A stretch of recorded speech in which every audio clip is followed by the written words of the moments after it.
Welcome back. I met up with my longtime friend Steve to fly at Flyway, a sculpture on Albuquerque's west side. It was late afternoon, which added a bit of pressure to get the flights in before I lost the light, but I love the look of these long shadows and golden tones.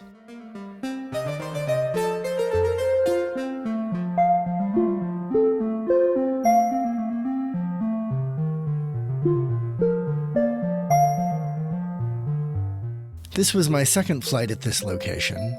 While I was chatting with Steve, a young man came over to ask me about the drone. I offered to go up one more time so he could watch, and he happily accepted.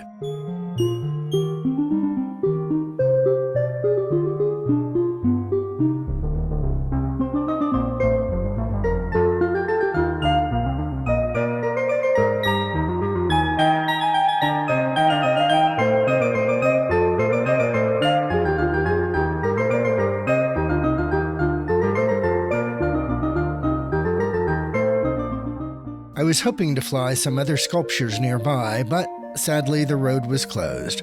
Instead, Steve took us over to the Pueblo Montaño Picnic Area to fly there. Look for that video coming soon. As always, thanks for flying with me, and I hope you have a great week.